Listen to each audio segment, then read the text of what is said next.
Check out my interview with Husker legend Jason Peter. The first half of the interview, we talk about what he sees from Nebraska's defense as a whole, the run game, stunting, the front seven, the defensive line. The back half of the video, we talk about the team as a whole. We talk about getting after the quarterback, rushing the passer, getting more pressure on the quarterback, and also what we need to do as a team heading into Big Ten play. Don't go anywhere.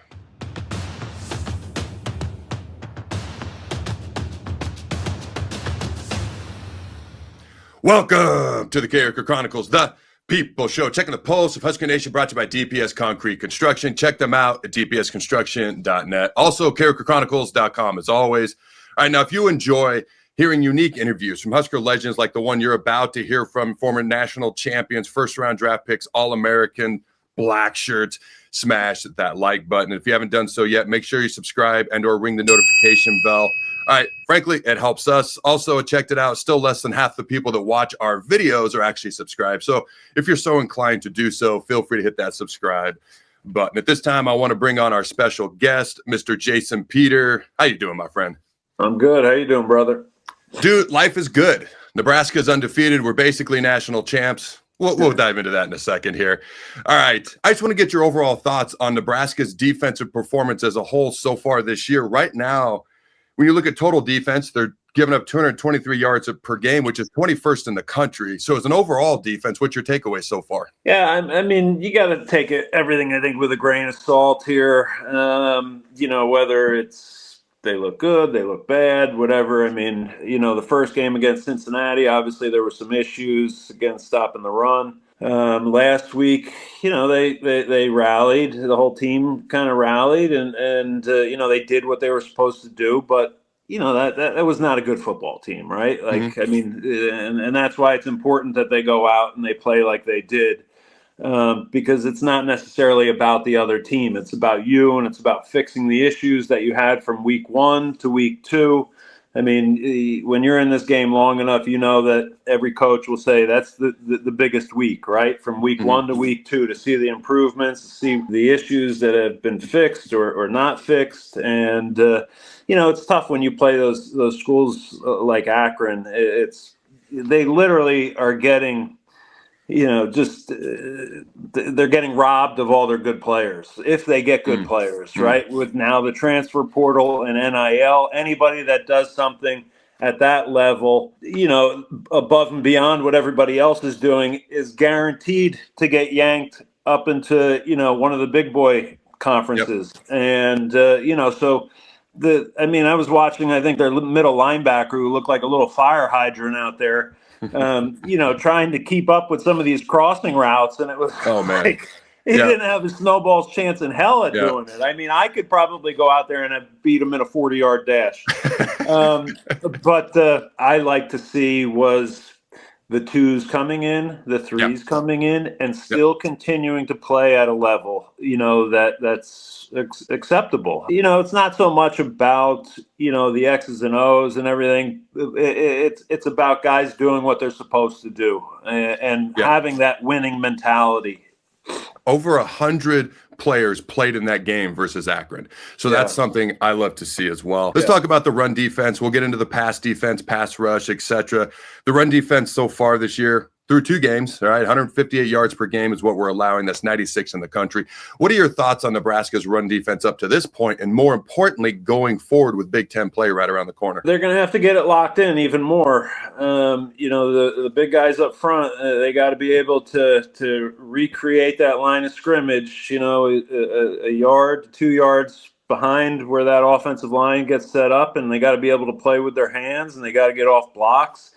And then at the same time, they still got to be in a position where if it's, some sort of play action, they got to get into their pass rush. Then, the first game obviously was not what we were hoping for. You still saw little bits and pieces of it, flash this last week, but overall, it's really, you're going to have to kind of wait, another couple weeks until we find out who we actually are in terms of a run defense. I imagine Michigan will run a lot of jumbo, a lot of 12 personnel. They're going to want to be able to see, can Nebraska actually stop the run in between the tackles? That was flashed during the Cincinnati game. I'm sure Michigan's not sitting there saying, well, they got it, everything's all fixed now. It must be because they got it done against Akron. They're going to get tested there. And I think that's probably what Michigan would like to do as well. I'm going to play with hands. I'm going to get off blocks. I'm going to do everything that I'm supposed to do within the defense. Like, you can't have guys out there doing their own thing when it comes to stopping the run. You can cover each other to a certain degree, but for the most part, if you're a D tackle, you're a nose guard, you're supposed to be in A gap, you're supposed to be in B gap, whatever it may be, you got to be there. You got to be there. You can't, because if you're not, it's screwing up everybody else. The guys behind you are getting screwed up on their reads. So, it's just about discipline and toughness when you talk about playing the run. So talk to me, because you're absolutely right, as you know, even more so in the run game than the pass game. You have a little bit of leeway in the pass game depending on the quarterback and what he can or can't do physically. But in the run game, you got to be in your gap. So we are a little bit lighter up front on the D-line this year. Yeah. I would also say a little bit more athletic. So we're doing a lot of stunting right now. Okay. Yeah. And if you're supposed to stunt from B to A gap, or a long stick, which is C to A gap, for those who may not know, does that concern you at all? Because you can get a lot more penetration into the backfield, but if you don't get there, it also can create more seams. Is that something that concerns you or excites you more? It's a little of both. We always operated under that kind of, you live by the sword, you die by the sword. And if you have a lot of movement up front, it can be a great thing at times, but then it can really open up some holes as well if guys aren't exactly where they're supposed to be, or they get scooped or they get reached where they're not supposed to. And now you got, a big kind of crease in there in the defense, and that's tough. It puts a lot of stress on your linebackers and your safeties. It's something that obviously is part of this defense. I don't think once we get into Big Ten play, I don't think it's something that you're going to have to kind of play some base defense. You know what I mean? You got to just kind of be able to go in there with your guys and say, okay, we're just going kind of man versus man here. Like, you got to beat up the guy in front of you and you go make a play. It's not going to just all be about movement, because eventually a good OC will take advantage of that and start hitting you with some quick traps and stuff like that. And usually the running back is hitting his head on the goalpost in those situations. But you got to work with what you have. And like you said, they're a little bit lighter, but maybe they can move a little bit more. But at the end of the day, you still got to nut up, and you got to be able to sit in there and just play base. You got to be able to line up and hit somebody in the mouth at the end of the day at some point as well. And now I want to give a shout out to our sponsors, starting with DPS Concrete Construction. Check them out at dpsconstruction.net. I've said it before, I'll say it again because it's the truth. DPS Construction is your local concrete experts, retaining wall experts. They are the best at what they do. If you need this type of work done, go to dpsconstruction.net. If this is the type of work you do, Jason Armstrong is the type of guy you want to work for. Check them out at dpsconstruction.net. Also, shout out to Husker Auto Group. All 2025 Chevy Silverados and GMC Sierras, half-ton, three-quarter-ton, and one-ton trucks in stock are up to $11,500 discount off MSRP. Over 100 trucks available and ready for immediate delivery. See HuskerAutomotive.com for details. Husker BMW of Lincoln has 2025 model BMW X7 all-wheel drive marquee SUVs available for immediate delivery for up to $8,000 off MSRP. Husker Auto Group is committed to delivering an excellent customer experience, conveniently located on North 27th and I-80. Talk to me about, and we'll get specifically into the pass rush here in a second, but our pass defense is much improved this year. We're only allowing 46% completion percentage to opposing quarterbacks so far through 2 games, 2.8 yards per pass attempt. All right, we're actually number 2 in the country when it comes to pass yards per game. We're allowing 65.5. Number 1 is Minnesota at 65 pass yards per game. They're actually number 1 in total defense. They're giving up only 96.5 yards per game up to this point. But talk to me when it comes to pass defense. probably the most improved aspect of our entire defense, one of the most improved aspects in the entire team. What has impressed you the most about our pass defense, the back seven or the back four so far this year? I mean, they've just done a good job, I think at keeping everything in front of them for the most part. And, the big thing coming even out of the Cincinnati game was watching Herzog, get the penalty, right? Yep. Then it comes down to the last play of the game and still being able to fight through the disappointment of getting the penalty prior, and then he makes the big play, to seal the game. But I think, the safeties have been good in run support for the most part. Corners have done a good job with the receivers. But again, like I said to start, you got to take everything with a grain of salt. The level of competition is going to get greater and greater and greater as the season goes on. I just kind of want to temper expectations or what I see, but so far so good. They've done what they're supposed to do. Yeah, it's interesting. After the first game, Cincinnati game, our top three tacklers were all secondary guys. I don't know if that's good or bad. It's unusual. I know that. So you never want your safety to lead. That's a general rule. You never rule. want your safety to lead the team in tackles. Yeah, that is a general rule. But so talk to me about the pass rush. All right, we have 12 tackles for loss through 2 games so far this year. All right. I think it's 11, actually. We had 2 in game 1, 9 versus Akron. So 11, 2 sacks so far this year. And we didn't get our first sack till the fourth quarter versus Akron. Is this something that's concerning to you? Do you think it's something they'll get better at as the season goes along because they're so young? They're going to exponentially improve each week. What's your takeaway on that? We know as former D linemen, the stats don't always tell the story. And sometimes, a quarterback carry is better than a sack. Sometimes you're just forcing that ball to come out a split second earlier than the quarterback wanted it to, and that's all that corner needs in order to get a jump on the route or, whatever it may be. But as long as they're kind of continuing to get better and better, we'll see. I don't know if we have, one of those guys that, I don't know how much South Carolina football you watch, but they've got a defensive end down there. His last name's Stewart, who's just like, he puts his hand in the dirt. He's getting to the quarterback. Okay. That Marvin Jones Jr. that is playing down in Oklahoma is, a super explosive guy off the ball. I don't know if we have a guy like that who's, in terms of potential, maybe the Williams Nuari guy or Nuari Williams. I'm not sure which one it is, but if he continues to progress, and he's a guy that doesn't have a lot of experience, and there's nothing that can kind of substitute, that experience of game day experience and getting it done on Saturday afternoon or Saturday evening. Time will tell.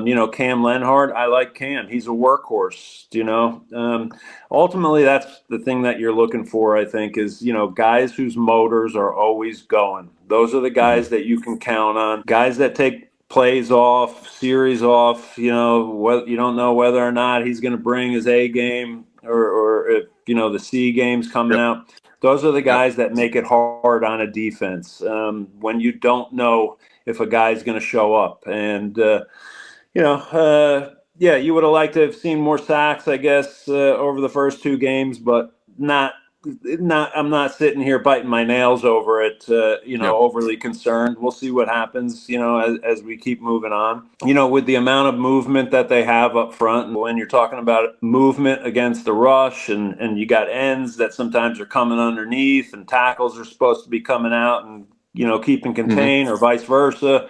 Those are things that, we'll see as the season goes along, but there's going to be some quarterbacks that we play that can tuck the ball. And if there's a crease, there's a little seam in there, they will tuck it and they will run. And, it's tough because everybody else has got their backs to the quarterback running with the receivers, picking up guys coming underneath. It really will come down to that defensive line and how well they can maintain their lane integrity when rushing the quarterback. Yeah, so Williams, one area, as you mentioned, he's the dude.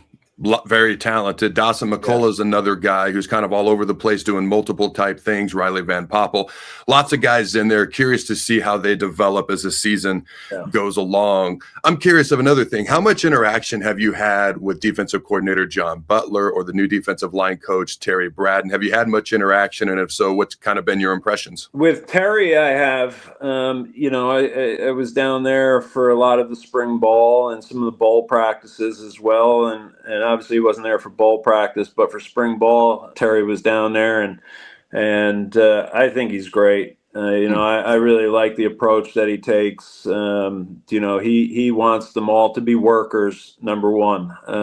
He wants effort throughout the week in practice. And if you're not giving him that, then I'm guessing it will, dictate or it will show in your playing time. Everything that I've seen, he obviously has a wealth of knowledge and working with some of the greatest defensive linemen in the game down there in Kansas City. I think, the defensive line's in good hands. Now it's still up to the player. They got to decide, I want to be great. I want to be better than, what everybody just thinks I could be. So it still will ultimately come down to the individual, but having a guy like him, teaching you the ropes and working with you on a daily basis, I really like Coach Braden. Shout out to 626 Auto Service in Lincoln. Ladies and gentlemen, check them out at 626autoservice.com. They're located at 2405 P Street in good old Lincoln, Nebraska. Locally owned and operated for 20 years. That's 2 decades. As for Dean Phelps, he's the owner, or Eric or Jeff, when you head in, tell them that Adam sent you. They do great work at a very reasonable price. We now have kids who are driving. All right, so multiple vehicles, and it's where my family, my wife, my kids, and all of us take our vehicles to be taken care of. Everything from oil changes to engine replacements. They offer shuttle rides, loaner vehicles, and financial aid as well if needed. Again, that's 626 Auto Service in Lincoln. Check them out at 626autoservice.com. Dude, I love some of the points you make because when it comes to consistency, I've seen guys, I was a young guy who just came in on nickel, and I thought it was great. I was going to play 10, 15 snaps a game. All I had to do was rush the quarterback. I thought it was great. Right. Then as a sophomore, you begin to start, and you begin to be in play after play, and now you've got to play the run. Oh, it's a pass. It's play action. Now you got first down, second down. You've got to be able to play multiple things. You're getting beat up. It's day in, it's day out. You're right. It comes down to the player. And consistency ultimately comes down to the player. That's a phenomenal point. We talked about a little bit earlier, but Big Ten play right around the corner. Houston Christian, obviously, this Saturday, but Michigan, we got a bye week, then Michigan State, who I think is much improved. What are some of the biggest keys you think Nebraska's team as a whole needs to be able to do heading into Big Ten play if we want to get, a decent amount of wins, whether it's 10 or 8 or whatever the case may be? What are some of the biggest things you think Nebraska's team as a whole needs to do heading into Big Ten play? Yeah, they got to make sure the mental errors they're done with, the jumping off sides on the 2-inch line, stuff like that. Whether it's offense, defense, same goes for defense. You can't be jumping off sides. You can't have, mental busts. You got to be locked in for every play. And, that's what it takes in order to be a great team. Certainly there'll be mistakes made here and there, but when you got 11 guys flying to the football and you're covering each other's backs, that's when you take the step of, being a bad team to a good team or being a good team to a great team. It's all done on different levels of that. Special teams has to continue to be strong. That was another thing, with if the special teams doesn't get it done against Cincinnati, who knows if we win the game, all just based off of that. So that was nice to see, that we've improved there, in special teams. I mean, you're going to need, defense to play great. You're going to need that offensive line to be strong and move people off the ball. I think they need to figure out who's going to be playing left tackle, and that's tough. And I know there's been some stuff with the Pritchett kid. Not sure exactly everything that's going on down there, but he was a guy that came in with high expectations. But also, he was a guy that played on the right side down in Alabama, and now you're asking him to play left side. And some guys have a hard time making that adjustment. Yep. It is different. You just wouldn't think it would be that tough. Like a lot of the ordinary fans just might, why can't he? Well, it's just, a matter of putting that opposite hand down, your opposite feet, foot is back. And that's all it takes sometimes for a guy to struggle and have a hard time. But we're going to need him to step up here and become a player. I really like the Evans kid at center. I think he's a tough kid. I think he's a grinder. Obviously doesn't have the size like a lot of those guys up front do, but you can make up for that. That was the great thing about college football. I think for so long, and I still think even today, talking about centers, a year or two ago, North Carolina, I think, had the best center in college football, and he was a shorter guy too, but just a mauler. Like he'd get into you, and he just wouldn't be happy until you were lying on your back.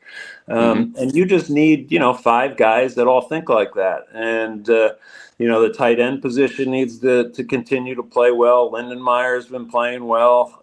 He's had a couple nice games here. Receivers got to do what they got to do. Everybody needs to do their part. If we're talking about being a team to match, let's say, the hype that has come out, then everybody needs to do their job. There's no one position that can be way behind everybody else, because in this day and age, everything gets exploited. And if they're looking for matchups, it used to be. You used to hear about how Bill Belichick did it, and he would break down team film, and he would find whether it's the 3 technique that has a hard time playing a down block, and that would just be built up, the game planning and breaking down film of him watching, this 3 technique struggle through game after game after game, or maybe it's a corner, who can't defend a certain route, and it's just exploiting those individuals on certain parts of their game. So everybody needs to be strong. Everybody, and like you said, for some guys that come in and play the run, will pass rush for 10 to 15 snaps, one year, and now all of a sudden they're a starter. It's different. It's different when you go from a guy that is just kind of a role player into now you're a starter, where now you got to do everything, at least good. So those guys and that's the reason why you play some of these games like Akron and like Houston Christian, because you'd like to see them at least be able to do all that stuff in these games, build up confidence, so that then when you have a Michigan coming into town, they're feeling good about where they are in terms of playing the run, playing the pass, doing everything that you need to do in order to be successful. You make some great points. So first of all, I don't think special teams has been talked about enough. The punting, the kicking in that game, we probably don't win that in the past without Archie and without Kyle Cunanan kicking the way they did against Cincinnati. I hated being on the left side. I wanted to put my left hand down. I wanted to be on the right side. Anytime I went to the left and it was so awkward and it never made sense to me. Right. And then Bill Belichick, he interviewed me before the draft, and for some reason he told me, he goes, anytime we scout a team, I look for what you do best, I'm taking that away. I look for what you do worst, and I'm attacking that. He goes, those are the 2 things we do before every game, is when we're game planning. So last thing I got is I want to give a shout out to our sponsors who provide these fan questions here. Husker Auto Group, check them out at huskerautomotive.com. Also, you can follow Jason on social media. I know he's on Facebook, he's on X. You can follow me on social media as well. I'm on X, TikTok, and Facebook. Here are our fan questions for you fine folks at home. Nebraska, again, number 21 in the country, 2 games into the season, total defense ranked. Will they finish in the top 20 for the 3rd year in a row? Let me know in the comments below. Number 2, do you feel good or are you concerned about Nebraska's ability to play the run heading into Big Ten play in a couple weeks? And also, we talked about it's more than just numbers, okay? But as far as Nebraska's pressure, getting sacks, and the pass defense, will they finish top 5 at the end of the year in pass defense in the country? They're number 2 right now. I want to thank you for joining me, Jason. And until next time, go Big Red. And always remember, throw the bones, baby. Throw the bones.